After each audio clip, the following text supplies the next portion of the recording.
Hi, I'm Jo from Mooney & Co Estate Agents, and today answering all things in finance and how to buy houses and how to move is Margaret. Margaret from Finance Path.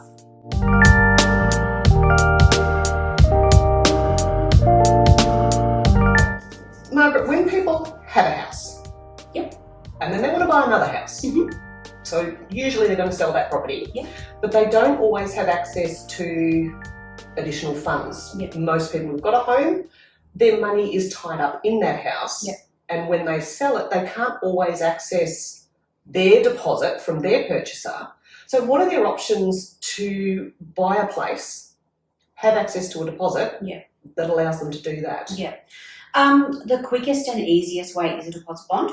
Now, a deposit bond it's a piece of paper, but it's a guarantee. Like this? Yeah, like that. So it's a guarantee that the deposit is going to get paid. We don't issue them. I apply for them through deposit bond agencies. They don't get approved unless finance is approved. So you know, as a real estate agent, it's a rock solid guarantee this sale's going through. They've done all their checks and balances and it's definitely going to go through. I have had some experiences with real estate agents that don't like them, and I think it's because they don't really understand them. They don't understand that it is a guarantee that the deposit is going to come through.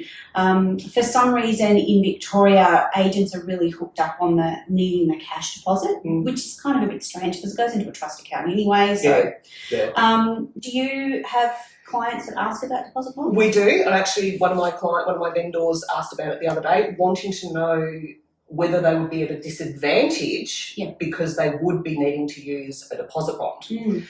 So what I explained to them was that if it's explained correctly to the people that they're buying from, no.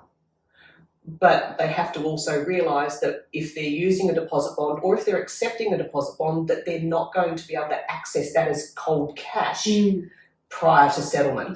So they're not going to have access to use it as a deposit for their next purchase, right? So it's like everything in real estate, everything becomes a domino that flows on to the next person's transaction or to their move. So realistically, it would be simpler if everybody used deposit bonds, because then there would be no uncertainty, there'd be no, but I'm not going to have access to cash or whatever, and it would just become accepted all the way through.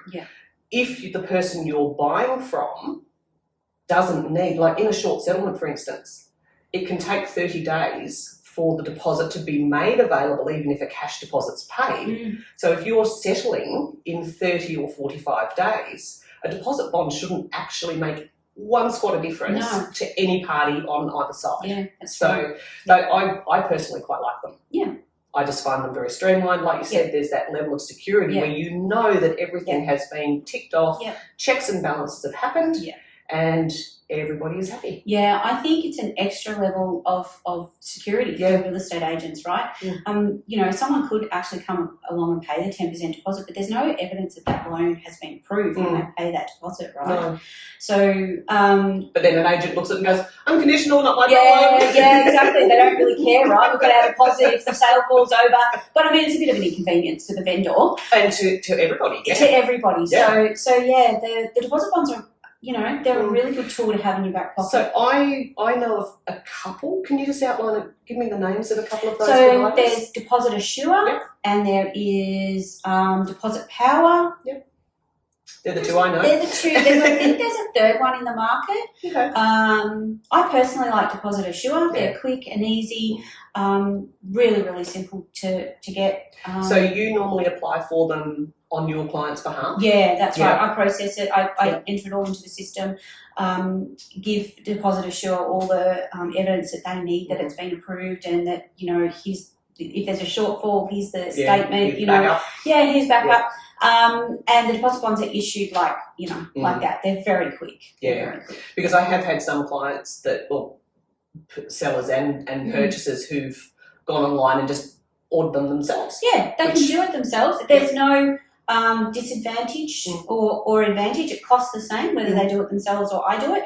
It's just handy for me to do it because I've got access to everything, you know, and another layer of service. Yeah, that's right. What are the costs roughly? Oh, I knew you were going to ask me that. I don't know. I plug it into the system. You know, it's based on the size of the deposit bond, and it spits out, you know, what. So let's say if it was $1 million property, the deposit bond's probably going to be around the $1,000-ish mark. Yep. Yeah.